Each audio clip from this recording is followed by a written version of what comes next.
සිල්ලටම ආයුබෝවන්. අපි රටක් හැටියට ජාතියක් හැටියට නැගී සිටිනවා නම් ජාතිකාචාර කිරීමත් පුරුදු වෙන්න ඕනේ. ජාතිකාචාර කිරීම නැතුව කවදාකවත් රටක් හැටියට ජාතියක් හැටියට නැගිටින්න පුළුවන් කියලා මම විශ්වාස කරන්නේ. සිල්ලටම ආයුබෝවන්. සාදෙමදි ආයුබෝවන්. ඔබ අද විශාල පිරිසක් මහා උද්‍යෝගයෙන් යුක්තව සහභාගී වෙනවා. ඔබට පුංචි දෙයක් කියන්න මේ උද්‍යෝගය ගැන. එක ලියුමක් තියෙනවා. ඒ ලියුමේ තියෙනවා මේ ලංකාවේ මිනිස්සුන්ගේ හැටි. මෙතන සතියක් නැහැ ලිපිය නිකුත් වෙලා. වාර්තාවක්. ඒ වාර්තාවේ තියෙනවා මේ සිංහල මිනිස්සු කියන ජාතියට ඕන දෙයක් මතක තියෙන සති දෙකයි. ඊට පස්සේ මේ මිනිස්සු හැමදාම පුරුදු විදිහට අරක්කු බීලා ටීවී එකට වෙලා වාඩිලා ඉන්නවා. ඒ නිසා උඹලා කලබල වෙන්න එපා. නිශ්ශබ්දව ඉන්න ඕනේ. අපේ කඩවලට මිනිස්සු ආවේ නැහැ කියලා කලබල වෙන්න එපා. ඒ කඩවල වල ඒ කට්ටියගේ කඩවල වල විකුණන්නේ අපි ඉම්පෝට් කරන බඩු. ඒ නිසා ඒක කලබල වෙන්නත් එපා. හොඳට තේරුම් ගන්න. දැන් අපි මහා නිකන් කොන් ආතල් එකක් ගන්නවා. අපි අර කඩේ වර්ජනය කරනවා. අර කඩෙන් කන්නේ නැහැ. අරක කරන්නේ නැහැ. මේක කරන්නේ නැහැ කියලා.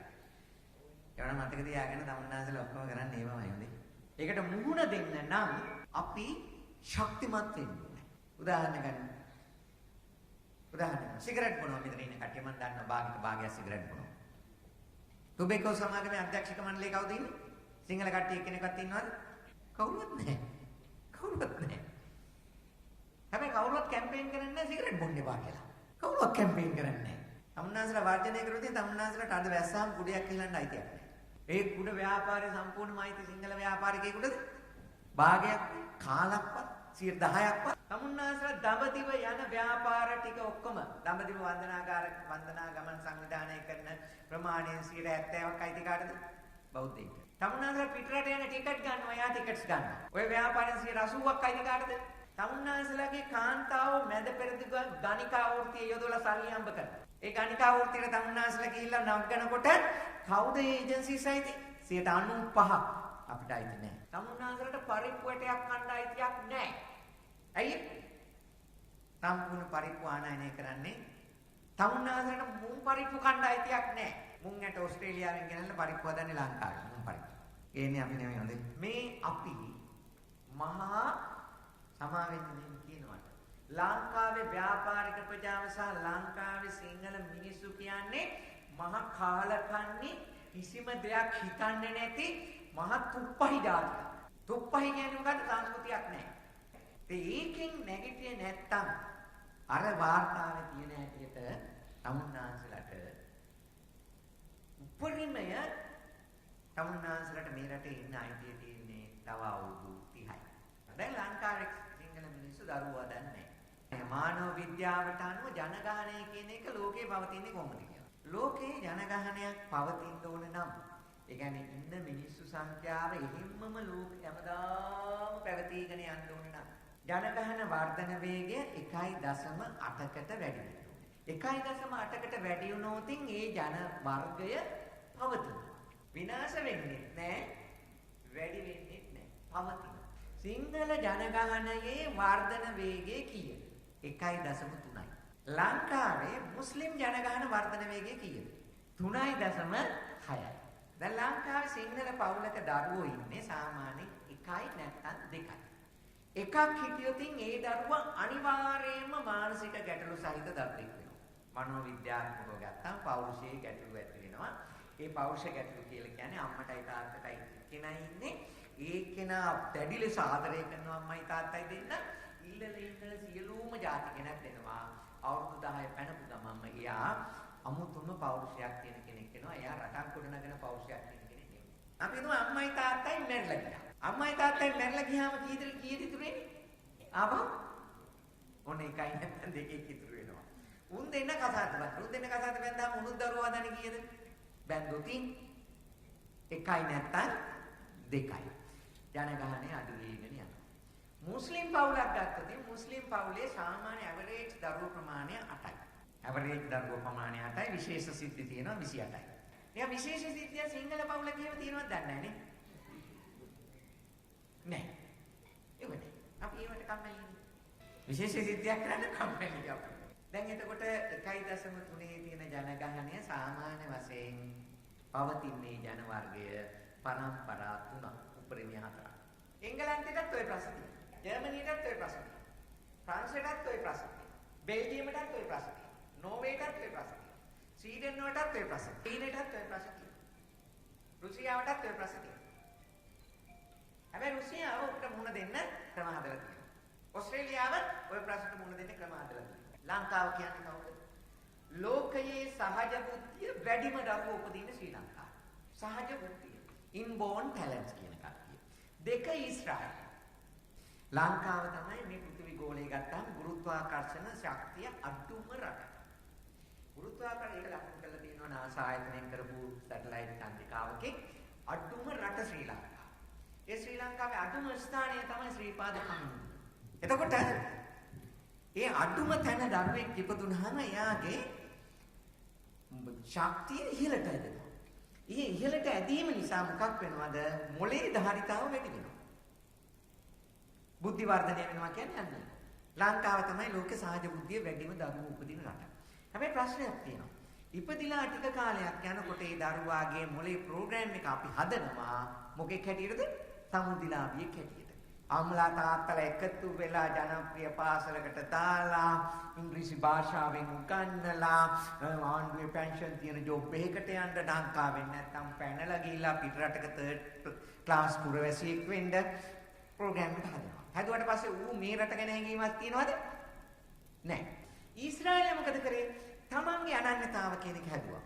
ඒ කට්ටිය සහජ බුද්ධිය තියෙන දෙවෙනි රට. ඒ කට්ටිය ළමයින්ගේ මොලේ ප්‍රෝග්‍රෑම් එක හැදුවා. ලෝකයේ තියෙන ශ්‍රේෂ්ඨතම බුද්ධිමතුන් වෙන විදියට. ලංකාව මොකද කරේ? සහජ බුද්ධිය වැඩිම දරුවෙක් බිහි කරනවා. බිහි කරලා ඉවරලා අපි එයාගේ හරියට මේ දවන්ත ධාරිතාවක් තියෙන කම්පියුටර් එකක් අරගෙන ඒක වෛරස් ප්‍රෝග්‍රෑම් කරා වගේ වැඩක් කරනවා. කරලා ඉවරලා ඉන්නවා. දැන් මේ අපි ඔක්කොම එහෙම කට්ටිය. හැබැයි ඔය ලංකාවේ ඉන්න කට්ටිය පිටරට යනවා. පිටරට ගියාම මේ රටවල් වල තියෙනවා මිනිස්සුන්ගේ බුද්ධිය මේ කුසලතාව වැඩි කරන ඕනෑම ආයතනයක ඒකට අදාළ පුහුණු වීම කරනවා. ඒ පුහුණු වීම කරපුවාම අර ඇතුලේ හැංගිලා තියෙන බුද්ධිය එළියට එනවා. ඔබට හදවත් සැත්කමක් ආවොතින් ඒ හදවත් සැත්කම වළක්වන්න දාන පුංචි බට කෑල්ලක්. ඒ බට කෑල්ල කවුද නිර්මාණය කරේ? ලංකාවෙන් ගිය වෛද්‍යවරයෙක් වන්දුල විජේරත්න. NASA එකේ ඉන්න ප්‍රධාන විද්‍යාඥයෝ 600 ගානේ 247ක් ශ්‍රී ලාංකික. ප්‍රධාන 3 දෙනාගෙන් එක්කෙනෙක් ශ්‍රී ලාංකිකයෙක්. ලෝකේ උසම ගොඩනැගිල්ල අයිති වෙලා තිබෙන ශ්‍රී ලාංකිකයෙකුට. පෞගේ කාලේ මැලේසියාව. දැන් ඒක 3 වෙනි තැන. පෞගේ කාලේ 5 වෙනි තැන. ඔබ මොස්කව් වලට ගියොත් මොස්කව් වල 1 වෙනි කෝටිපති ව්‍යාපාරිකයා ශ්‍රී ලංකාවෙන්ගේ වෛද්‍ය ශිෂ්‍යයෙක්. ඔබ සිංගප්පූරුවට ගියොත් සිංගප්පූරුවේ ඉන්න ප්‍රධාන දවන්ත කෝටිපති ව්‍යාපාරිකයෝ 10 දෙනාගෙන් 4 දෙනෙක්ම ශ්‍රී ලාංකිකයෝ. හොංකොං වල තියෙන එයාපෝට් එක ලෝකයේ තියෙන විශ්මයජනක එයාපෝට් එකක්. එක දවසකට මිනිස්සු අත තියන්නේ නැතුව ගුවන් පාර්සල් 40 ලක්ෂයක් ඕමාරු කරනවා. ඔක ඇදුවේ ලංකාවේ ඉංජිනේරුවෙක්. ඒ මහත්තයා ඔක ලංකාවේ තමයි හදන්න හැදුවේ. ඔය වැල්ලවත් එන්නේ අමුඩි. මොන ලංකාවට සල්ලි නැහැ කිව්වනේ. ඒ මහත්තයා කොහමද එක අවුරුද්දක සමෘද්ධිය දෙන්න සල්ලි ටික දෙන්න මම ඒකෙන් හදලා පෙන්නනවා මේක කියලා. ඒ වුණාට සමෘද්ධිය දෙන්න එක වැදගත් කිව්ව ගුවන් තොටුපළ හදනවට වැඩි. ලෝකේ ප්‍රධානතම නැව සමාගම් 4න් 4 වෙනි එකයි ශ්‍රී ලාංකික කාන්තාවකට. රුවන්තිද සිල්වා කියන නෝන මහත්මියට. හැබැයි අපි දේශීය ව්‍යවසායකයෝ හැටියට ව්‍යාපාරිකයෝ හැටියට චින්තනයක් නැහැ ඒක නගා සිටුවන්න. රටක් ගොඩනගන්න නම් ඒ රටේ ව්‍යාපාරික ප්‍රජාව ශක්තිමත් වෙන්න ඕනේ. දෙවන ලෝක යුද්ධයෙන් විනාශ වෙලා ගිය ජපානය නැවත ලෝකයේ 4 වෙනි ආර්ථික බලවතා බවට පත් කළේ ව්‍යාපාරිකයෝ. 70 දශකයේ වෙනකොට කොරියාව කාන්තාව කොණ්ඩේ කපලා විකුණන කණ්ඩ නැතුව කණ්ඩ සල්ලි නැතුව ඒ කොණ්ඩේ කපලා විකුණපු කාන්තාව අද කොරියාවේ ධනවත් කාන්තාව හිතන හැටි වෙනස් කළා ව්‍යාපාරික සංස්කෘතියක් හැදුවා අද ශ්‍රී ලංකාවේ කට්ටිය කොරියාවේ යොමු හොයාගෙන යනවා බොණ්ඩ වතුර ටිකක් නැතුව තිබිච්ච සිංගප්පූරුව ලෝකේ වැඩිම ඒක පුද්ගල ආදායම තියෙන රට බවට පත් කරේ ව්‍යවසායිකයෝ ව්‍යාපාරිකයෝ ගොරබචොව් පාලන සමයේදී කඩන් වැටිලා ඛණ්ඩ නැති වෙච්ච රුසියාව ආපෞසරයක් නගා සිටුවේ ව්‍යවසායිකයෝ ව්‍යාපාරිකයෝ මහතීර් මොහමඩ් මැලේසියාව ගොඩනැගුවේ ව්‍යවසායිකයොත් එක්ක එතුමාගේ අග්‍රාමාත්‍ය කාර්යාලය එතුමා බලේ ඉන්න කාලේ වෙනම තට්ටු 5ක බිල්ඩින් එකක් තිබුණා ව්‍යාපාරිකයන්ට උදව් කරන්න එතුමා විදේශීය ආයෝජකයන්ට එන්න දුන්නේ නැහැ ආවත් අවුරුදු 5කට තමයි ගිවිසුම අත්සන් කරන්නේ ගිවිසුම අත්සන් කරලා ඉවරලා මොකද කරන්නේ තමන්ගේ ටීම් එකක් ඒක වැඩට දානවා වැඩට දාලා ඒ ටෙක්නොලොජි ඔක්කොම අර ගන්නවා අරගෙන මොකද කරන්නේ දේශීය ව්‍යාපාරයක් ගොඩනගනවා ඉන්දියාව අල්ලපු රට ඉන්දියාව ගොඩනගන්නෙත් එහෙමයි. චීනේ ගොඩනගන්නේ එහෙමයි. තමුන්නාන්සලා ඉන්නවා ටීවී එක දිහා බලාගෙන යෝධා අක්බර් බලනවා. මේ ආදරයයි බලනවා. දැන් සිදු බලනවා. මහරජා කංශ බලනවා. බලලිවල රැට දෙකක් දාගෙන නිදා ගන්නවා. නෝන මහත්තයා හුල පැත්තකට වෙලා. තමුන්නාන්සලා සංවිධානය වෙන්න ඕන. සංවිධානය වෙලා තමුන්ට ප්‍රතිපත්තියක් හදා ගන්න ඕන. අපේ ප්‍රතිපත්තිය මෙන්න මේක. මේ ප්‍රතිපත්තිය යටතේ අපේ කිසිම සමාජිකයෙකුට වැටෙන්න දෙන්නේ නැහැ. ලෝකයේ දියුණුම ශිෂ්ටාචාරය තිබිච්ච ජාතියක් වඳ වෙලා විනාශ වෙලා නැති වෙලා යන හැටි. ඔබ මේ දැවැන්ත විනාශයට ගියේ ඇයි? ඔබ කවදාකවත් ව්‍යවසායකයෝ ව්‍යාපාරිකයෝ හැටියට අලුතෙන් හිතලා අභියෝගයක් තියෙනවා අපි රටක් හැටියට ජාතියක් හැටියට නැගිටින්න ඕනේ කියලා හිතුවේ. ඔබ තනියෙන් හිතුවා මගේ බිස්නස් එක කරගෙන මං ඉන්නවා. ඒ බිස්නස් එකවත් අලුත් විදියකට හිතුවේ නෑ. ඔබ යන්නේ ඔටෝ පයිලට් මෝඩ් එකේ. ඒක වෙනස් කළ යුතුමයි. ඔබට මේ ශ්‍රී ලංකාව ගොඩනගන්න ඕන නම් ඔබේ තියෙන පෞද්ගලික මතවාද ඔක්කොම පැත්තකින් තියන්න. රටක් හැටියට ජනතාවක් හැටියට අපි එකතු වෙනවා. එකතු වෙලා මේ තියෙන අපිව රවට්ටලා තියෙන මේ ක්‍රමවේද වලින් අත්මිදෙනවා. අත්මිදලා අපේ ව්‍යාපාර අපි ගොඩනගනවා කියන ෆවුන්ඩේෂන් එක දාගන්න. ඔබ එකතු වෙන්න ඕනේ. ඔබට එකතු වෙන්න හරි විනාශ වෙන්න හරි තියෙන අන්තිම අවස්ථාව මේක. මේ අවස්ථාවේ ඔබ වෙනස් වුණේ නැත්නම් ඔබ විනාශ වෙනවාමයි. මේක අවසාන අවස්ථාව. ආයේ ඔබට පස්සේ කරනවා කියලා එකක් එන්නේ නැහැ. මේ අවසාන අවස්ථාවේ ඔබ හැම තප්පරයක්ම ඔය ඇතුලේ දාගෙන තියෙන ඒවා අයින් කරලා අලුත් විදිහකට හිතන්න ඕනේ. හැම තප්පරයක්ම අලුත් විදිහකට වැඩ කරන්න ඕනේ. හැම තප්පරයකම තනියෙන් නෙමෙයි කණ්ඩායමක් හැටියට එකට යන්න ඕනේ. රාවණා රජුරෝ ගුවන් යානය හැදුවා. ලෝකෙ ඉස්සෙල්ලාම ගුවන් යානය හැදුවේ රාවණා රජු. ලෝකෙ ඉස්සෙල්ලාම නැව හැදුවේ කොහෙද? වානේ නැව ශ්‍රී ලංකාවේ. ඉස්සෙල්ලාම ස්නයිපර් තුවක්කුව හැදුවේ කොහෙද? ලංකාවේ. ලෝකෙ ඉස්සෙල්ලාම වෙඩි බෙහෙත් හැදුවේ කවුද? මෙහෙ. වානේ හැදුවේ කවුද? මෙහෙ.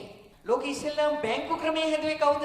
ශ්‍රී ලංකාවේ. ලෝකෙ ඉස්සෙල්ලාම රට ඇතුළට ඇලක් කපලා නැව් ඒ රට ඇතුළට ගෙනල්ලා භාණ්ඩ සේවා අපනයනය කරේ කවුද? ශ්‍රී ලංකාවේ. ඔය කාලින් ඇල කියන්නේ ඒක. ඔය ඔරායන් තාරකා වලල්ලේ ග්‍යාමතියට අනුව චෛත්‍ය හැදුවේ කවුද? ශ්‍රී ලංකාවේ. ඇයි ඒ සහජ බුද්ධිය වැඩිම මිනිස්සු ඕනෑම අභියෝගයක් දිනන්න ලෑස්ති වෙන්න ඕනේ. දැන් කළ යුතු දේ දැන් කරන්න ඕනේ. අද කළ යුතු දේ අද කරන්න ඕනේ. ඒ වෙනුවෙන් රෑ දවල් වැඩ කරන්න. ඒ වෙනුවෙන් නිදා ගන්න වෙලාවක් නෑ අපිට. ඒ වෙනුවෙන් කතා කර කර ඉන්න වෙලාවක් නෑ අපිට. ටීවී එක දිහා බලාගෙන Facebook එකේ පෝස්ටර්ස් දම ඉන්න වෙලාවක් නෑ. Nothing is impossible. ලංකාවේ දේශීය ව්‍යාපාරිකයන් සතුව අප්‍රමාණ අඩුපාඩු ප්‍රමාණයක් තියෙනවා. ව්‍යාපාර සාර්ථකත්වය අධ්‍යාපනය. මේ ව්‍යාපාරිකයා ව්‍යවසායකයා මොනවද කරන්න ඕනේ? ඉගෙන ගන්න. ඉගෙන ගන්න O-level A-level පාස් කරන්න ඕනද? නැහැ. නෙමෙයි ගන්න. හැබැයි ජීවිතේම මොකක් කරන කෙනෙක් වෙන්න ඕනද? ඉගෙන ගන්න කෙනෙක් වෙන්න ඕනේ. විනය සහ පුහුණුව තුළදී ඊළඟ කාරණේ තමයි පුළුවන් තරම් තමන් කරන වැඩේ ගැන පුහුණු වෙන්න ඕනේ. කරලා පුහුණු වෙන්න. පුහුණු කරන තැන්වලට ගිහිල්ලා පුහුණු වෙන්න. ලංකාවේ ව්‍යාපාරිකයන්ගේ ඔය එකක්වත් අධ්‍යාපනය ලබන ප්‍රමාණය හරි අඩු. පොත්පත් කියවන ප්‍රමාණය හරිම අඩු. අලුත් දේවල් ගැන ව්‍යාපාර ගැන හදාරන ප්‍රමාණය හරිම අඩු. රටක් ගොඩ නගන්නේ ඒ රටේ ව්‍යාපාරික ප්‍රජාව. රටක් විනාශ කරන්න ඕන නම් මොකද කරන්න ඕනේ? ව්‍යාපාරික විනාශ කරන්න. ඒක නිසා ඉංග්‍රීසි ආණ්ඩුව මොකද කරේ? ලංකාවේ තිබිච්ච ව්‍යාපාර සංස්කෘතිය මොකක් කළාද? විනාශ කළා. බුදුරජාණන් වහන්සේ ව්‍යාපාරිකයට කිව්වේ කවුද? සිටුවරයා. හැබැයි ඉංග්‍රීසි ආණ්ඩුවෙන් කවුරුන් බවට පත් කරාද? මුදලාලි. එසා තාත්තා මුදලාලි තමයි පළාතේ ඉන්න කෝටිපතිම. ඒ වුණාට තාත්තා කැමති නම් පුතා මුදලාලි කෙනෙක් වෙනවා. මම ඉල්ලා සිටින්නේ ඔය මුදලාලි කියන වචනය ඉවත් කළා දාන්න. හිමෙන් වැසී කියන නවසීලාන්තේ මොනවයින්ද පොහොසත්? කිරිවලි. අවුරුද්ද පුරා තනුකල වෙමින අපේ රට මොනවයින්ද පොහොසත්? හිමෙන් වැසීගේ අයිස්ලාන්තයේ මාළු වලින් පොහොසත්. අයිස්ලාන්තයේ ප්‍රධාන අපනයනයක් තමයි මාළු. ලංකාව වටේටම මුහුද තියෙනවා. පොඩි වැව් ලොකු වැව් ගත්තොත් 43000ක් අතර ලංකාව පුරා පුංචි ග්‍රාමීය වැව් එක වැව් තියෙනවා. ලොකු වැව් තියෙනවා 4000ක්. අපි මොනවද කරන්නේ? නවසීලන්තෙන් මාළු ඉම්පෝට් කළා. එකම වතුර උල්පතක් හෝ ගඟක් හෝ වැවක් නැති සිංගප්පූරුව වතුර බෝතල් පිටරට යවනවා. මැලේසියාවෙන් තමයි වතුර ගියේ. ඒ ගේන වතුර ඒ කට්ටිය පාවිච්චි කරලා බෝතල් කරලා පිටරටත් යවනවා. ලංකාවේ අපි සිංගප්පූරුවෙන් එක්ස්පෝර්ට් කරන වතුර බෝතල් ඉම්පෝර්ට් කරලා බොනවා. බෙහෙත් ශාක නොවැවෙන ඇමරිකාවේ එංගලන්තයේ ස්වීඩනයේ බෙහෙත් පිටරට යවනවා. සින්තටික් බෙහෙත් හදලා එවනවා. ලංකාව පුරාම තියෙන හැම ගහක්ම බෙහෙත්. අත උස්සන්න මෙතන ඉන්නේ එක්කෙනෙක්. ඔය බෙහෙත් අරගෙන බෙහෙත් නිෂ්පාදනය කළ පිටරට යවන කෙනෙක්. ලංකාවේ ජනගහනේ භාගයට භාගයක් දියවැඩියා. ලෝකෙ වැඩියෙන්ම දියවැඩියාව සනීප කරන්න පාවිච්චිට ගන්න ශාකමය ඖෂධ තියෙන ලංකාවේ. උදාහරණයක් ගන්න වල්පොත්ත මල්ලි කියලා ශාකයක් පරිවේෂණයක් කළා පොඩි ඒකට අදාළ බෙහෙත් එක නිෂ්පාදනය කළා නැත්නම් ශිරාප් එක නිෂ්පාදනය කළා අපි වෙළඳ පොළට දාන්න ඕනේ. දැන් අපි මොකද කරන්නේ? වල්පොත්ත මල්ලි ටිකට වල්නාශක ගහලා ඉන්දියාවෙන් කියන පිට ගහනවා. ලංකාවේ කට්ටිය ළමයින්ට අම්මලා තාත්තලා එනර්ජි ඩ්‍රින්ක්ස් අරන් දෙනවා. ස්පෝර්ට්ස් කරනවානේ ස්පෝර්ට් කරනකොට මසල්ස් එන්න දෙන්න ඕනේ. ඒ වුණාට ඔබ දන්නවද ඇමරිකාවේ මොනවද දෙන්නේ කියලා එනර්ජි ඩ්‍රින්ක්ස් වලට? පොල් වතුර. ඒ පොල් වතුර ගෙනියන්නේ කොහෙන්ද? යවන්නේ කවුද? තමුන්නාන්සලා මාකට් එක දන්නේ නැතුණාට ඒ කට්ටිය මාකට් එක දැනගෙන ගිහිල්ලා ඉවරයි. ලංකාවේ ව්‍යාපාරිකයා කියන කෙනා ඉතිහාසයෙන් ඉගෙන ගත්තේ නැහැ. අපි තරඟකරුවන්ගේ ශක්තියින් හඳුනගත්තේ නැහැ. හැබැයි ඔබ ඒක දැන් තේරුම් අරගෙන බලනකොට ඉම්පෝර්ට් මාකට් එකෙන් 70%ක් ඔබට ගිහිලා ඉවරයි. කුරුදු ටිකද ගම්මිරිස් ටිකද උණුවාද එන්සාල්ද සාදිකද වසාවාසිද දේශීය කුළුබඩු වලට ලෝකේ අසාමාන්‍ය ඉල්ලුමක් තියෙනවා. නමුත් ඔබ ඔබේ වෙළඳපොළ දීලා ඉවරයි වෙනකම්. ලංකාවට වෙසක් කුඩිය ඉම්පෝර්ට් කරන්නේ කවුද? වෙසක් කුඩු ඉම්පෝර්ට් කරන්නේ කවුද? බෞද්ධ කොඩි ඉම්පෝර්ට් කරන්නේ කවුද? ආමුතුරු වඳින රෙදි ටික ඉම්පෝර්ට් කරන්නේ කවුද? ඒ නිසා මම කියන්නේ ඔබට දවසක්වත් පරක්කු වෙන්න එපා. දවසක්වත් පරක්කු වෙන්න එපා. මේ වෙච්ච හැම දෙයක්ම හොඳයි කියලා හිතලා ඔබ ව්‍යවසායකයෝ හැටියට එකතු වෙන්න ඕනේ. එකතු වෙලා නැගී සිටින්න ඕනේ. සංවිධානය වෙන්න ඕනේ. හිත නෙවෙයි. අද තීරණයක් ගන්න ඕනේ. ඊළඟට මේ අපේ එකමුතුවක් නැහැ. සිංහල ව්‍යාපාරිකයෙක්ගේ එකතුවක් නැහැ. try කරන්නෙම මොකද්ද අරෝගයකට කැපිලා දාන්න. ඔබ සංවිධානය වෙනවා නම් මොකක් වෙන්න ඕනද? මේ ප්‍රදේශයේ තුල තියෙන සියලු ආර්ථික කටයුතු ඔබේ අධීක්ෂණයේ යටතේ වෙන්න ඕනේ. ඉඩම් ගනුදෙනුද, ඉඩම් මිලදී ගන්න කට්ටියද, ව්‍යාපාර ආරම්භ කරන කට්ටියද, මේ ව්‍යාපාරවල මොනවද කරන්න කියන එකද ඔබේ අධීක්ෂණයේ යටතේ වෙන්න ඕනේ. ඔබ සංවිධානය වෙන්න ඕනේ. ඔබේ අධීක්ෂණයකින් ඔබේ සංවිධානයෙන් කරොත් කිසිම දෙයකට වෙන්න දෙන්න එපා. බිම් මඟලක්වත් විකුණන්න දෙන්න එපා. මම තව පොඩ්ඩකින් පෙන්නනවා ඔබට රටක් ආක්‍රමණය කරන එක. එකතු වෙන්න. තීරණය කරන්න එකතු වෙලා දිනනවද වෙන් වෙලා මැරෙනවද කියලා.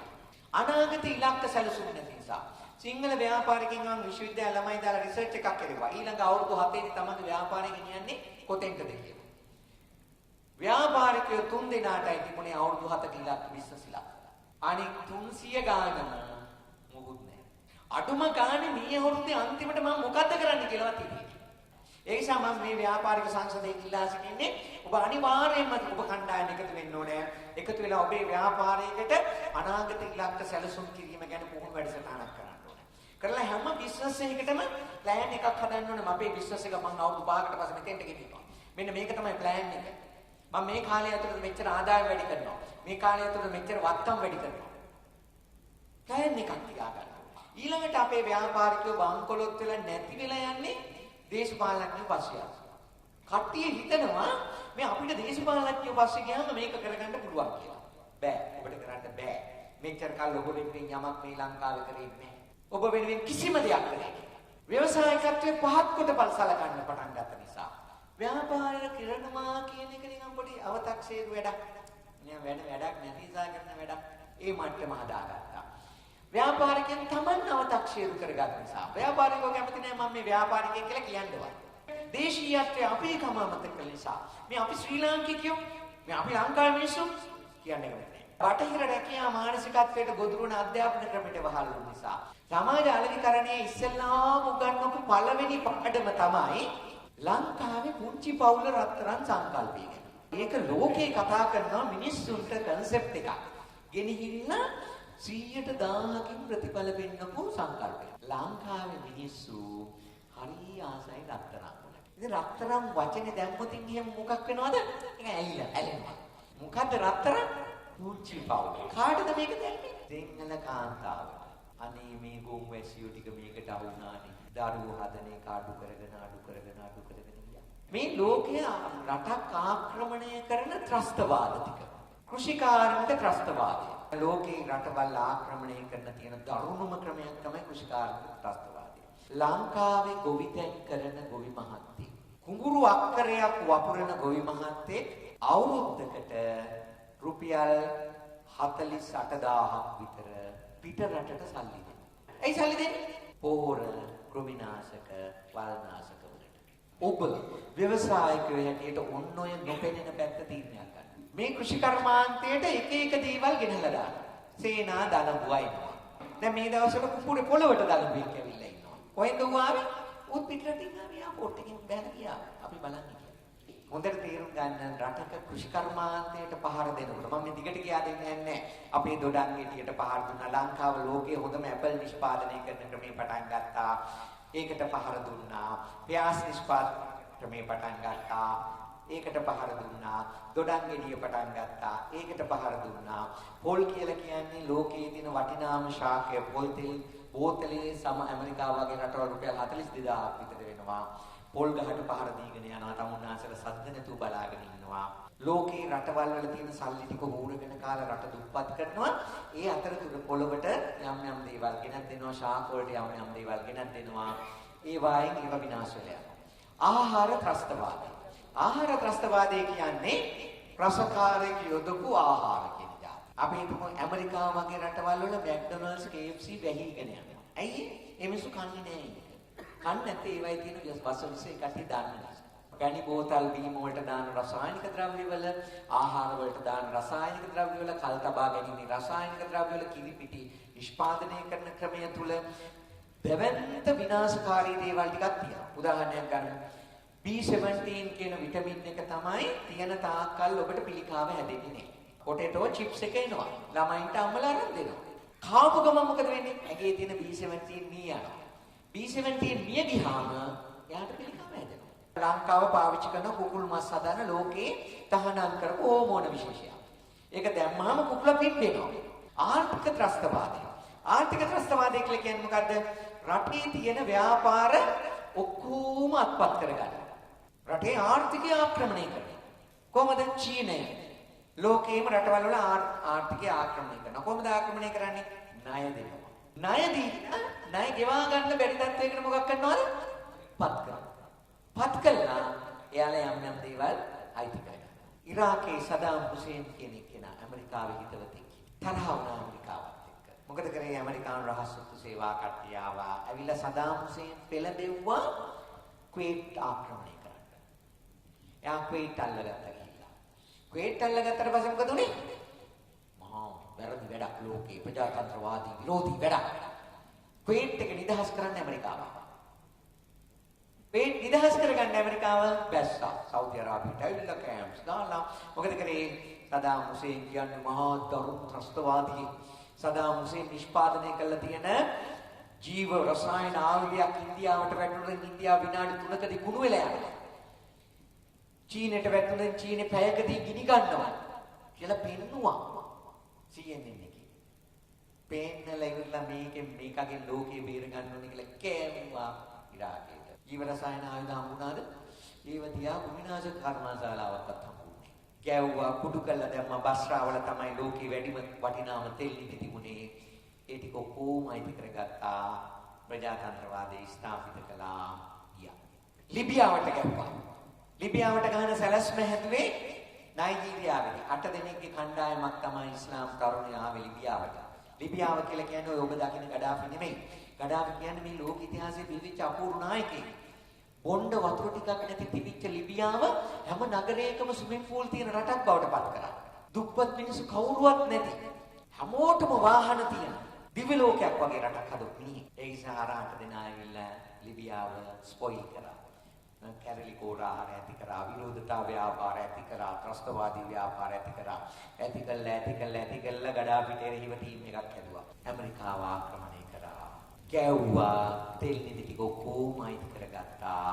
ඇමරිකාව ගියා. හයිටි දුප්පත්වල කියන්නේ මේ ලංකාව කෙලින්ම නැගෙනහිර පැත්තේ තියෙන රටක්. ඒ රටවල් ටික හරියට මේ වගේ දේශගුණයක් තියෙන බොහොම අපි වගේ මිනිස්සු හිටපු රටක්. හොඳ නිරෝගී මිනිස්සු හිටපු රටක්. ඔය රටේ ගැටුම් ඇති වුණා හැමදාම දේශපාලන අපේ වගේ දේශපාලන. එංගලන්තයට යටත් වෙලා තිබුණ නිසා. නමුත් කොහොම ඉන්න අතරේ 1984 මට මතක හැටියට ෆාදර් කෙනෙක් ජනාධිපති වුණා. ඒ ෆාදර් රටට හරි ආදරේ. එයා මිනිස්සු ඒක රාශී කරගෙන වැඩ කරගෙන ගියා. වැඩ කරගෙන යනකොට ප්‍රංශ යෝජනා ආව ඇමරිකාවෙන්. හයිටි දූපත් වලත් එක කොනක තියෙනවා ප්ලැටිනම් නිදි. ඉල්ලුවා ඇමරිකාව. දුන්නේ නැහැ. එයා කෝ අපි නිෂ්පාදනය කරන්නේම ඔයාලා සල්ලි වලට ගන්න. ඇමරිකාවේ පාගනවා. මොකද උනේ ටික දවසකට පස්සේ මෙන්න කැටලි කොලාහල ආවා. ත්‍රස්තවාදීන් ආවා. දැවැන්ත කැරැල්ලක් තියත් උනා. ඒ කැරැල්ලේ ප්‍රතිඵලය හැටියට මොකද කරේ ඇමරිකානු හමුදාව ගිහිල්ලා බැස්සා. බැහැලා බහිනකොටම අර ජනාධිපතිතුමා උස්සකට ගියා. ඇමරිකන් හමුදාව. රට අල්ලගත්තා. කම්බි වැටක් ගැහුවා. කෑලි දෙකකට වෙන් කරා. වෙන් කළා ඔය ලංකාවේ හමුදාව යන්නේ ඒ හයිටි දූපත් වල වැට රකින්න තමයි. සාමසාධක හමුදාව හැටියට යන්නේ. මාතක තියාගන්න. ඇමරිකානු හමුදාව ආපු ගමන් එක්සත් ජාතීන්ගේ ආධාරය යටතේ හයිටි දූපත් වල තරුණ ජව සම්පන්න තරුණයින්ට ඔක්කොටම ටැබ් දුන්නා. ලැප්ටොප් පරිගණක නොමිලේ දුන්නා. දීපු ගමන් ඇමරිකානු හමුදා සෙන්ටර්ස් වල ඉඳලා බ්ලූ ෆිල්ම්ස් channel 150 ගානක් විවෘත වුණා. Wi-Fi free දුන්නා. අද හයිටි දූපත් වල ආයු කාලය අවුරුදු 45යි. ඉස්කෝලේ කැන්ටින් එකේ කොන්ඩම් විකුණනවා. HIV ගෝවෙන එක වළක්වන්න. ලෝකේ වැඩිම HIV ආසාදිත ළමයි ඉන්න තරුණ තරුණියෝ ඉන්න රට. අද ලෝකේ සමහර තීන්ට රටවල් නැහැ. ආර්ථික ත්‍රස්තවාදය නිසා. තමුන්නාන්සලට තේසිය සිද්ධ වෙන දවස වැඩි ඈතක නැහැ. තමුන්නාන්සලා එකතු වෙන්න ඕනේ. තමුන්නාන්සලාගේ ප්‍රදේශයේ බිම් මංගලක් හරි කවුරු හරි අලෙවි කරනවා නම් ඒක දැනුවත්ව කරන්න ඕනේ. කාටද විකුණන්නේ කොහොමද විකුණන්නේ? අඩුම ගානේ මේ ඉතිරි වෙලා තියෙන සොච්චම හරි රැක ගන්න නම් එහෙම ක්‍රමයක් කරන්න වෙනවා. මම ඔබට කියන්නේ මේ මව්බිමේ සරණාගතය වෙන්න එපා. සංස්කෘතික ත්‍රස්තවාදය. මොකද සංස්කෘතික ත්‍රස්තවාදය කියලා කියන්නේ? අපි අඳින පළඳින කන බොන ජීවත් වෙන හැටි වෙනස් කරනවා. අපි සංස්කෘතිය කියන එක ගමන් කරන්නේ භාෂාවත් එක්ක. භාෂාව මරලා දැම්මහම මොකද වෙන්නේ? ඒ සංස්කෘතිය දැන් එහාට පවතින්නේ නැහැ. අපි හිතමු ඔස්ට්‍රේලියාවේ පරණ සංස්කෘතියක් තිබුණා. බෝජින්ස් සංස්කෘතිය කියන එක. ඔබට ඔස්ට්‍රේලියාවට ගියොත් අබෝජින්ස්ලා හම්බ වෙනවද? ඉන්නවා. කොහොම කට්ටියද ඉන්නේ? ඉතින් මේ අපි වගේ ටයිපෝට් ඇඳලා ඉංග්‍රීසියෙන් කතා කරන ඇබෝජින්ස් භාෂාව දන්නේ නැහැ. කිසි දෙයක් දන්නේ නැහැ. ඇබෝජින්ස් කියලා කියනවා. ලංකාවේ සිංහල භාෂාව ඉවත් කරන්න ඉංග්‍රීසි ආණ්ඩු කාලේ සැලසුමක්. එතකොට මොකද වුනේ? සමහර ඉංග්‍රීසි උගත්තු විරුද්ධ වුණා. ලෝකේ පැරණිම භාෂ සිංහල භාෂාව. ඒක නිසා කවදාකවත් ඒක විනාශ කරන්න එපා. ඒ කරන ගරුත්වම වැරද්දක් කියලා. කවුද කිව්වේ? සිංහල උගත්තු වෙන්නේ නෑ ඉංග්‍රීසි උගත්තු. කියලා ඒක නතර වුණා. ඉංග්‍රීසි ඉගෙන ගන්න ඕනේ. හරිද? ඒක ජාත්‍යන්තර භාෂාවක් කිසි ප්‍රශ්නයක් නෑ. හැබැයි අපි මොකද කරන්නේ? සිංහල අතහැරලා ඉංග්‍රීසියට ගිය ගමන් සංස්කෘතිය විනාශ වෙනවා. ගර්භාෂ ත්‍රස්තවාදය. මේ ගර්භාෂ ත්‍රස්තවාදය කියන එක කියපු දෙන්නෙක් ඉන්නවා ලෝකේ. ඒ දෙන්නා කියපු එකක් තමයි රටක් ආක්‍රමණය කරන්න ඕන නම් ක්‍රම දෙකයි. ගර්භාෂයෙන් ඒක කරන්න පුළුවන්. මොකද කොහොමද කරන්නේ? වැඩියෙන් දරුවෝ හදන්න ඕනේ.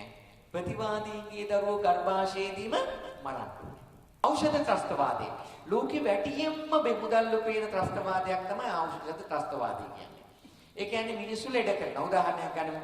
1990ට කලින් ලෝකේ මේ ලේවල සීනි ප්‍රතිශතය කියන එක මැන්නේ යම්කිසි පුද්ගලයෙක්ගේ ලේවල සීනි ප්‍රතිශතය 140ට වැඩි නම් තමයි දීවැඩියා. ලෝක සෞඛ්‍ය සංවිධානයේ නිගමනය. 140. ඊට පස්සේ ඕක වෙනස් වුණා. 2010 වෙනකම්ම 140ක් වුණා. 2010 දී මොකද වුනේ? මෙන්න 120 වුණා එක සැරේටම. ඊට පස්සේ මොකද වුනේ? 120ට වැඩි නම් දීවැඩියාව. එච්චර කල් දීවැඩියාව තිබුණේ නැහැ 120ට වැඩි කට්ටිය. ඒ 40ට වැඩි නම් තමයි දීවැඩියාව. එක සැරේට එක සර්කියුලේ එකෙන් 120ට වැඩි ඔක්කොම දීවැඩියා රෝගී වුණා. ඊට පස්සේ මේ අවුරුද්දේ මුල හැරිය ආවා 110ට වැඩි නම් දීවැඩියාව. උන්න ඕකට කියනවා ඖෂධ ත්‍රස්තවාදය කියලා. ඒ කියන්නේ ඔබට සංකල්පමය වශයෙන් ඔබ මොකක් කරනවද? විකෘති කරනවා. විකෘති කළා ඔබ රෝගී බවට පත් කරනවා. ඔය පිළිකාවත් එහෙමයි. පිළිකා කියන්නේ බිස්නස් එකක්. දියවැඩියාව කියන්නේ බිස්නස් එකක්. ગેස්ට්‍රයිටිස් කියන්නේ බිස්නස් එකක්. හොඳට තේරුම් ගන්න. heart attack කියන්නේ කොලෙස්ටරෝල් කියන්නේ බිස්නස් එකක්. බෝ නොවන රෝග ඔක්කොම බිස්නස්. ඖෂධ ත්‍රස්තවාදය කියන්නේ ඒක. ආගමික ත්‍රස්තවාදය. ඊළඟ ලෝකේ දරුණුම ත්‍රස්තවාදී ව්‍යාපාරයක් තමයි ආගම මුල් කරගෙන යන එක. ආගම මුල් කරගෙන යනකොට ඒක වෙනස් කරන්න හරි අමාරුයි. ඇයි ආගම කියන්නේ භක්තිය මුල් කරගෙන, ෆේත් එක මුල් කරගෙන යන එක. ඒකට උගත්කම් අදාළ නැහැ. PhD එකක් තිබුණත් ෆේත් එක තියෙනවා නම් භෞතික විද්‍යාව පිළිබඳ PhD එකක් කළාට ඒකින් වැඩක් නැහැ. ආගමේ පොඩි කාලේ ඉඳන් ප්‍රෝග්‍රෑම් එක දාලා තියෙනවා නම් ඒක තමයි ක්‍රියාත්මක කරන්නේ. වාර්ගික ත්‍රස්තවාදී ලෝකේ ඊළඟට ක්‍රියාත්මක වෙන එක තමයි ජන වර්ග අතර ගැටුම් ඇති කිරීම කියන එක. හැම ආයතනයකම අපේ දේශීය ව්‍යවසායික සිංහල ව්‍යාපාරිකයෝ හැටියට ආයුබෝවන් සුබ දැසනක් මොනවද කරෙන්න ඕනේ? ගනුදෙනුකාර සේවාව පවත්වන්න පටන් ගන්න. කරන ගමන් මම ඔබට පොඩි ඒවා කියනවා. හරිද? ඒක කරන ගමන් මේක නික්සබ්දව ඉඳලා බෑ. ඔබම ඒකට ප්‍රොමෝෂන් එකකුත් දෙන්න ඕනේ. ටග් දාලා MP පෝස්ට් එකක් දැම්මා. මං නිට්ටම් ප්‍රියහවල් රෙදිකාප්පෝට ගියා. මට මෙහිමයි සැලකුවේ. ප්‍රොමෝෂන් එකක් කරන්න ඕනේ. දැන් සිංහල ව්‍යාපාරිකයන්ට විරුද්ධව MP එකේ ප්‍රොමෝෂන් එකකුත් යනවානේ. ඔබ කරන්න ඕන ප්‍රොමෝෂන් එකක්. ඔබ කට්ටියත් එක්ක එකතු කරලා මොකද කරන්නේ? මන්නේ අර බැච් එක ගහලා මේක ගාලා නිට්ටම් වේ සිංහල ව්‍යාපාරිකයෝ වෙන්නේ ලේබල් එක. උවට ප්‍රොමෝෂන් කරන්න ඕනේ. පබ්ලිසිටි කරන්නත් ඕනේ ටිකක්. ඕනෝට වැඩි යන්නත් එපා. එක ගානකට තමන්ගේ එක ප්‍රොමෝට් කර ගන්න ඕනේ. ගනුදෙනුකාර සේවාව හරියට හදා ගන්න ඕනේ. ජාතිකත්වය, දේශීයත්වය අමතක කිරීම. කවුරුවත් හිතන්න එපා මෙතන මේ සිංහල ව්‍යාපාරිකයෝ දිනු කරන එක මේ ජාතිවාදය කියලා හිතන්න එපා. එහෙම සංකල්ප ගන්න එපා. හොඳට තේරුම් ගන්න. බුදුරජාණන් වහන්සේ කිව්වේ මොකද්ද? කිඹුල්වත් නුවරින් එන සුළඟත් සැපයි කියලා. හොඳේ. හොඳට තේරුම් ගන්න. ඇයි? බුදුරජාණන් වහන්සේ තමන්ගේ ජාතිය ගැන මහා අභිමානයකින් පසු වුණාද නැද්ද? පසු වුණා. බුදුහාමුදුරුවෝ හැබැයි කවදාකවත් ජාතිවාදය ගැන කතා කරලා තියෙනවද? බෝධිසත්වයෝ සංසාරේ පුරාම තමන්ගේ ජාතිය රකින්න සටන් කරා. ඌරෙක් හැටියට වෙලා ඉපදුනා නම් ඌරු ජාතිය රකින්න සටන් කරා. අලියෙක් වෙලා ඉපදුනා නම් අලි ජාතිය ලැබෙන්න රකින්න සටන් කළා. මිනිහෙක් වෙලා ඉපදුනා රජ වුණා නම් රජුගේ හැටියට රටේ ජනතාව රකින්න සටන් කළා. බුදු වෙනකන් ඒ ගමන ගියා. අපි අපේ රට, අපේ ජාතිය, අපේ ජනතාව රකින්න කතා කරනවා, අපේ ව්‍යාපාර රකින්න කතා කරනවා කියන එක ඒක ජාතිවාදයක් නෙමෙයි. ඇති කරගන්න ඕන මොකද? ජාතිකත්වය කියන එක. ජාතිවාදය නෙමෙයි. ජාතිවාදය කියලා කියන්නේ අනික් කට්ටිය පහත් අපි ඉහළයි කියන එක. ජාතිකත්වය කියලා කියන්නේ අපි ආරක්ෂාලා අපි නැගිටිනවා. සාමූහිකව තීරණ නොගැනීම. ලංකාවේ තියෙන බරපතල ප්‍රශ්නයක් තමයි ගෙදර නෝනයි මහත්තයයි දෙන්නවත් සාමූහිකව එකතු වෙලා තීරණ ගන්න. ඒ නිසා මේ ව්‍යවසාය සංසදයට මම කියන්නේ සාමූහිකව තීරණ ගන්න. මම හරි දැඩි ආත්මාර්ථකාමීත්වය, වැරදි විශ්වාස ආකල්ප, ගිනි පොලි ණය. ඔබ ව්‍යවසාය සංසදයේ එකතු වෙලා මොකක් කරන්න ඕනද? ෆන්ඩ් එකක් හදන්න ඕනේ. අරමුදලක් හදන්න ඕනේ. පොඩි එකක් එහෙම නෙමෙයි හොඳේ. ටික එකතු කරලා දැවැන්ත අරමුදලක් හදන්න ඕනේ. ඔබේ කණ්ඩායමේ සමාජිකයෙකුට ණය මුදලක් ඕනොත් මොකක් කරන්න ඕනද? අඩු පොලියකට ඒක දෙන්න ඕනේ. අඩු පොලියකට දෙන්න ඕනේ. කවුරු හරි බංකොලොත් වෙලා යනවා නම් මොකක් කරන්න ඕනද? එයාට උදව් කරන්න ඕනේ. ඒකට තමයි මේව හැදෙන්නේ. හොඳට තේරුම් ගන්න. අපිට අලුතෙන් අලුත් සමාජිකයෙක් කියලා අලුත් එක්ස්පෝර්ට් බිස්නස් එකක් පටන් ගන්න හදනවා. එයාට අත දෙන්න ඕනේ. මම උදාහරණ දෙකක් කියන්නම් ඔබට. එකක් තමයි මම අනුරාධපුර දිස්ත්‍රික්කේ සමෘද්ධිලාභීන් එකතු කරලා වැඩසටහන් වගේක් කරා. ඒ කට්ටිය සමෘද්ධියෙන් අයින් කරලා ව්‍යවසායිකයෝ බවට පරිවර්තනය කරා. අනුරාධපුර දිස්ත්‍රික්කේ පවුල් 2000ක් සමෘද්ධි පවුල් 2000ක් තෝරගෙන ඒ 2000 ඒකෙන් අයින් කරන්න මම වැඩ කරා. අයින් කරා. අයින් කළා හොඳට දිනු කරගෙන ගියා. දැන් මොකද කරේ අපි? පුංචි ව්‍යාපාර. එළවලු, පළතු, කොහුයිද, යෝගට්. වගේ පොඩි ව්‍යාපාර තමයි හදන්නේ. දැන් කොහොමද මේ විකුණන්නේ? හැම පන්සලකම මං සතියකට දවසක් පොලක් දෙනවා. පොලට කවුද එන්නේ? අනුරාධපුරේ ඉන්න ව්‍යාපාරිකයෝ වෙනවා පොලට. දැන් පොලේ විකුණන්න පුළුවන් බඩු. ඔක්කොම විකුණනවා. විකුණලා මොකද කරන්නේ? බඩු ගේන එක්කෙනා හැම නිෂ්පාදනයකින්ම රුපියලක් දෙනවා. කිලෝ එකකට බඩු නම් රුපියලයි. කොස්සක් නම් රුපියල් 2යි, ඉදලක් නම් රුපියල් 2යි. එම් ක්‍රමයක් හදලා තිබුණා. හට්ටි මුට්ටි වලට එහෙම හදලා තිබුණා. ඒවට ගෙවන්න ඕනේ යක්. පන්සලට ෆන්ඩ් එකක් තියෙනවා ඒකට. බඩු ගන්න මුදලාලි මොකක් කරන්න ඕනද ව්‍යාපාරිකයා? එයාත් ඒ ගන්න බඩු ටිකට ගෙවලා යනවා. ඔය විදියට හදපු අරමුදල ඔබ හිතන්නේ දැන් කොච්චර තියෙනවද කියලා? 2012 වෙනකොට මිලියන් 614. හැම පන්සලක්ම මුල් කරලා සංවිධාන තියෙනවා. කාගේද සංවිධාන? ගමේ සංවිධාන. කවුද ඉන්නේ? ග්‍රාම නිලධාරි, සමෘද්ධි නිලධාරි, පේශකර්ම උපදේශිකාව, මෙහොම උපදේශිකාව, මිඩ්වයිෆ් නෝනා, පන්සලේ හාමුදුරුවෝ, තව ගමේ ප්‍රධානීන් 3 දෙනෙක්. කට්ටියත් එක්ක තමයි මේක පවත්වගෙන යන්නේ. මිලියන් 614ක්. ඉතින් ඒ සල්ලි වලින් මොකද කරන්නේ? බිස්නස් එකක් පටන් ගන්නකොට ලෝන් එකක් දෙනවා. අපි දෙන්නේ 2.5 පොලියට. ඒ නිසා අරමුදලක් හැදෙන්න ඕනේ. ඒක හරියට ලපාවිච්චට ගන්න ඕනේ. දැන් පෞගේ දාසවල රත්නපුර ප්‍රදේශයේ ව්‍යවසායකෙක් මැරුණා. පාරේ මැරුණා. එයා තනියෙන් තමයි වැඩ කරේ. සිංහල ව්‍යාපාරිකයෝ විනාශ කිරීමේ ක්‍රමයකුත් තියෙනවා. ඒකට ඔබම අල්ල ගන්නවා එක ක්‍රමයකට. බොන්න පුරුදු කරනවා. බොන්න පුරුදු කරලා අල්ලනවා. පිරිමිනම් කාන්තාව වෙනත් දීලා අල්ල ගන්නවා. කැසිනෝ ගහන්න එක්කන් යනවා. කැසිනෝ ගහන්න එක්කන් ගිහලා අල්ලනවා. කට්ටියත් එක්ක එකතු වෙන්න සාකච්ඡාවක් දාන්න මේ අවුරුද්දේ අන්තිම වෙනකොට අපේ සංවිධානයේ කොහොම එකක්ද? තව අවුරුදු 3කට පස්සේ කොහොම එකක්ද? තව අවුරුදු 7කට පස්සේ කොහොම එකක්ද? අපි කී දෙනෙක් අපි එක්ස්පෝර්ටර්ස්ලා හැටියට ඩෙවලොප් කරනවද? නිට්ටඹුව ප්‍රදේශයේ. කී දෙනෙක් අපි ඉම්පෝර්ටර්ස්ලා හැටියට එස්ටැබ්ලිෂ් කරනවද? කී දෙනෙක් අපි දැවැන්ත රිටේල් බිස්නස් කරන කට්ටියක් බවට පත් කරනවද? දැවැන්ත කර්මාන්තශාලා හදවනවද කී දෙනෙක් ලව්ද? දැනට ඒකාධිකාරයේ තියෙන ඒවා අපි කොහොමද නිට්ටඹුව ප්‍රදේශයෙන් බිහි කරන්නේ? ඒකට චැලෙන්ජ් කරන කට්ටිය. මුන්දට මේ වෙනුවෙන් දවසක් මහන්සි වෙන්න, දෙකක් මහන්සි වෙන්න, 3ක් මහන්සි වෙන්න, රැට කට්ටිය එකතු වෙලා සාකච්ඡා කරන්න. ඉන්දියාවේ අන්නාහාසාරි කියන හමුදා සොල්දාදුවා හැදුවනි ජනපදයක්. ආබාධිත හමුදා සොල්දාදුවා. එයා යාගේ ව්‍යාපාර හැදුවේ. ඒ මුළු ව්‍යාපාර ඔක්කොම හදන්නේ වැඩ කරන්නේ පංචශීල ප්‍රතිපත්තියට අනුව. යුනිවර්සිටි එකකුත් හැදුවා. පෞද්ගලිකව යාට නෙමෙයි. කාන්තාරය මහා ලෝකේ පිළිගත් ජනපදයක් බවට පත් කරා. එයාගේ විෂන් එක. ඉතින් බය වෙන්න එපා. හරිද? එම්පවර්මන්ට් කියන්නේ මෙහෙම එකක් කරගෙන යනකොට පුළුවන් තරම් බලගැන්වීමක් කරගන්න ඕනේ. නිරන්තරයෙන් බලගැන්වෙන්න ඕනේ. නිට්ටඹුවේ ව්‍යාපාරික ප්‍රජාව කවුරු වගේ වෙන්න ඕනද? රාජාලි වගේ වෙන්න ඕනේ. කවුරු වගේ වෙන්න ඕනද? කවුරු වගේද? රාජාලි. රාජාලිය කියන්නේ කවුද? කුරුළු ලෝකේ නායකයා.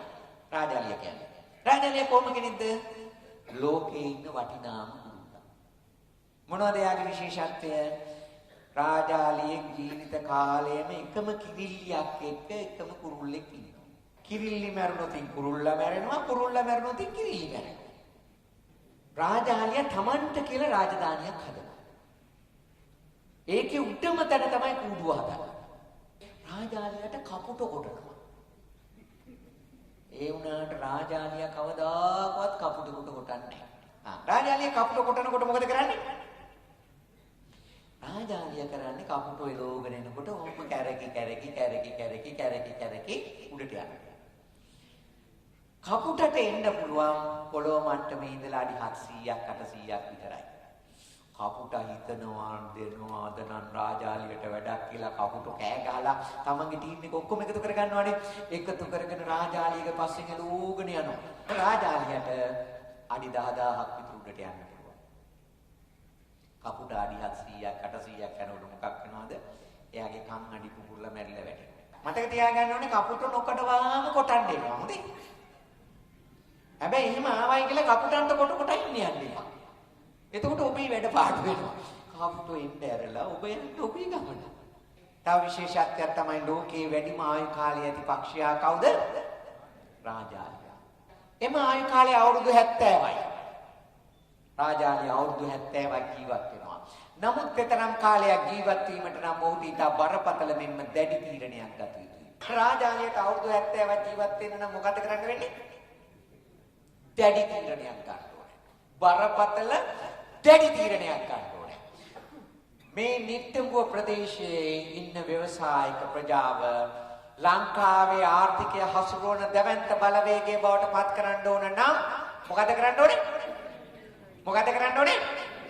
දැඩි තීරණයක් ගන්න ඕනේ. දැඩි තීරණයක් ගන්න බැරි කිසිම කෙනෙකුට කවදාකවත් විශිෂ්ටය වෙන්න බෑ. එසා ඔබ හොඳ දැවැන්ත ව්‍යවසායකයෝ බවට පත් වෙනවා නම් ඔබට විෂන් එකක් තියන්න ඕනේ. අපි මෙතන ඉන්නවා 400 දෙනෙක්, නැත්නම් 300 දෙනෙක්, නැත්නම් 200 දෙනෙක්. අපේ සංවිධානයේ ඉන්නවා 100ක්. අපි 100 දෙනා ලංකාවේ ඉකොනොමි එක හසුරවන දැවැන්තම ව්‍යවසායකයෝ 100 දෙනා වෙනවාමයි. දැඩි තීරණයක් තියෙන්න ඕනේ. ජපානය ගොඩනැගුවේ දෙවන ලෝක යුද්ධයෙන් පස්සේ ඔබ තමුන්නාන්සට මම කියන්න. ව්‍යවසායකයෝ 35 දෙනා. ඒ 35 දෙනාත් එක්ක එකතුලා දෙවන ලෝක යුද්ධයෙන් විනාශ වෙලා ගිය ජපානය ගොඩනැගුවා. හොඳට තේරුම් ගන්න. හොඳට තේරුම් ගන්න. ඒ 35 දෙනා තමයි මුළු ජපානයටම පිටරටින් සල්ලි ගෙනාවේ. ඒ කාලේ අර විනාශ වෙලා ගිය ජපානයේ මුසලා තිබ්බා ඒ 35 දෙනාත් එක්ක එකතු වෙලා. ඒක ඔබට කරන්න පුළුවන්. ඔබ ජපාන් ජාතිකයට වඩා මහා දැවැන්ත බුද්ධියක් තියෙන මහා ශක්තියක් තියෙන සිංහල මිනිස්සු. ඔබට ඒක කරන්න පුළුවන්. දැඩි තීරණයක් ගන්න ඕනේ. හරිද? මොකද වෙන්නේ රාජාලියට ප්‍රශ්න? අවුරුදු 40 දී ආහාර පිණිස බුදුරු දැහැගත නොහැකි තරමට නියපොතුවල නම් මෙසීලී බව නැති වී. මොන පළවෙනි ප්‍රශ්නේ? නියපොතුවල නම් මෙසීලී බව නැති වෙලා. දෙවෙනි ප්‍රශ්නේ මොකද්ද? තියුණු හා දික් කොටන වකොටු වී නැමියයි. කොටේ නැමිලා යනවා. මස් ඉදාගෙන කන්න බැරි වෙනවා. තුන්වෙනි අර්බුදේ මොකද්ද? ඝන කම්පියාට පිරුණු අත්තටු පපුවට තැදවීම නිසා පියෑමීම අතිශය. රාජාලියගේ අත්තටු දෙක ඝන වෙනවා. විදුලිය වගේ වේගයෙන් ගිය රාජාලිය ගහෙන් ගහට යන සතෙක් බවට පත් වෙනවා. නමුත් මේ රාජාලියට විකල්ප විසඳුම් දෙකක් තියෙනවා. එක්කෝ ඔහු මිය යා යුතුයි. නැතිනම් දින 150ක අතිශය වේදනාකාරී වෙනසකට change යොමු යුතුයි. ඔබටත් අභියෝගයක් තියෙනවා. එක්කෝ ඔබ විනාශ වෙන්න. සිංහල ජාතිය කියන එක තව අවුරුදු 10කදී 15කදී විනාශ වෙලා යනවා. ඔබ තීරණය කරන්න ඕනේ කමන්නේ. අපි විනාශ වෙලා යනවා. ප්‍රශ්න නැහැ. එහෙම නැත්තම් ඔබට කාලයක් තියෙනවා. ඒ කාලය පාවිච්චි කරලා නැගිටින්න ඕනේ. ඒ කාලය පාවිච්චි කරන්න. ඒ කාලය පාවිච්චි කරලා නැගිටින්න ඕනේ. එච්චරයි. මට කියන්න. රාජාලියා මොන තීරණය ගනීද? මැරෙයිද නැගිටින්න. ඔබ රාජාලියෙක් නම් කරන දේ මොකද්ද? මැරෙනවද වෙනස් වෙනවද? මැරෙනවද වෙනස් වෙනවද? ෂුවර්? ඔබ වෙනස් වෙන්නම වෙනව නැත්තම් විනාශ වෙනවා. රාජාලියා වෙනස් වීමේ අභියෝගය බාර ගන්න. රාජාලියා කීයටවත් මැරෙන්න ලෑස්ති නැහැ. වෙනස් වීමේ බාර ගන්න. පරිවර්තන කාලයේ මාස 5යි දින 150යි. ක්‍රියාවලිය ආරම්භයට ඔහු ප්‍රථමයෙන් තියුණු ගල් සහිත කුස්කඳු මුදුනක් වෙත ගමන් ගන්නවා. රාජාලියා මොකද කරන්නේ? එයා වෙනස් වෙන්නේ යාට ඉන්ටර්නෙට් එක හදාගන්නෙම තිරිවානාගල් කන්දක් තියෙන තැනක. ඒ තිරිවානාගල් කන්දට යනවා. ගිහිල්ලා මොකද කරන්නේ? පළවෙනි පියවර. වේගයෙන් පියාඹා ගොස් ගලක හප්පා තම හොට කඩා දමයි. මොකද කරන්නේ? අර උල් තිරිවානාගලක් අල්ලනවා ගිහිල්ලා හප්පන හොට. හප්පලා ගහලා හොට ගලවලා දානවා. පළවෙනි පියවර. ඊට පස්සේ මොකද කරන්නේ? හොට ගලවලා දාලා ගිහිල්ලා වාඩි වෙනවා. වාඩි වෙලා අලුත් හොට වැඩෙනකන් निराहारව වාඩි වෙලා ඉනවා දවස් 50 55. ඒ කාලය තුල වතුර නැහැ. ඔළුව හොල්ලන්නේ නැහැ. ඇයි? අර වැක්කිරෙන ලේ වැදල්ල ගැලවිලා ගියොත් එයාට අලුත් හොටක් නැහැ. ඒ පිඹුරෙක් කැවිලා ඉන්දියාවේ කියන්නේ එහෙමයි. පිඹුරෙක් කැවිලා රාජාලිය ගොදුරක් බවට පත් කරගත්තත් ඔළුව හොල්ලන්නේ නැතුව මැරෙනවා කියනවා. ඉන්නවා. ඊට පස්සේ හොට එනවා. හොට ආවට පස්සේ මොකද කරන්නේ? අලුත් හොට වඩුණු පසු මේ හොටෙන් පැරණි නියපොතු ගලවා දැමිය යුතුයි. මේ අලුත් හොට ඇවිල්ලා තියෙනවා මේ දයකති වගේ වෙච්ච නියපොතු ටික ගලවලා විසි කරනවා. විසි කළා මොකද කරන්නේ? අත් දෙක උඩ තියාගෙන නිදා ගන්නවා. ඔය විදිහට ආය දවස් 50 55ක් ඉන්නවා. මේ ඉන්නකොට ලස්සන නියපොතු යුවලක් එනවා. ඊට පස්සේ මොකද කරන්නේ? තවත් අභියෝගයක් ඉදිරියව පවතී. ඒ අලුත් නියපොතු වලින් බරව වැටෙන අත්තටවල පියාට එකින් එක ගලවා දැමීමයි. අර වේලිලා කර වෙලා ගිය නියපොතු පියාට ටික ඔක්කොම ගලවලා දානවා. ගලවලා දාලා මොකද කරන්නේ? ආයින්නවා. ඒ කාලේ පොඩ්ඩක් හොඳයි. ඇවිද කන්න පුළුවන්. වතුර බොන්න පුළුවන්. ගිගිල්ලෙන්න විතරයි බැරි. ආයෙ දවස් 30ක් 35ක් ඉන්නවා. 5 මාසයක් ගත වුණාම මොකක් වෙනවද? මෙන්න අලුත් රාජාලියක් එනවා. 5 මාසක් ගත වූ තැන සාඩම්බර ගුවන් ගමනකට නව ජීවනයක් තරුණ ජවයක් සමග තවත් වසර 30ක දීර්ඝ ජීවිතයක් යොමු කරගන්න. අභිමානවත් රාජාලිය කුසේ අභිමානවත් ජීවිතයකට සැබෑ වෙනසක් කරන්නට ඔබත් සූදානම්. ඔබ තීරණය කරන්න ඕනේ හරියටම දැන් රාජාලියට අවුරුදු 40ක් වුණා වගේ ඔබ තීරණයක් ගන්න ඕනේ. විනාශ වෙනවද? වෙනස් වෙනවද? වෙනස් වෙන එක ලේසිද අමාරුද? අමාරුයි. හැබැයි වෙනස් වුණොත් අපි ඔක්කොම දිනනවද නැද්ද? අපි දිනනවා. අපි ව්‍යවසායකයෝ හැටියට සිංහල ව්‍යවසායකයෝ හැටියට වෙනස් වුණොත් අපිට රටක් තියෙයිද? රටක්. වෙනස් වුණේ නැත්තම් අපිට රටක් නැති වෙයි. ඔබේ ජීවිත කාලය තුලදී ඔබේ අස්පනා පිටම ඔබේ රට ඔබට අහිමි. ඔබ තීරණය කරන්න ඕනේ වෙනස් වෙනවද විනාශ වෙනවද? හිතන්න. මේ ඔබේ අවස්ථාව. එක් වී රැකෙමුද වෙන්නේ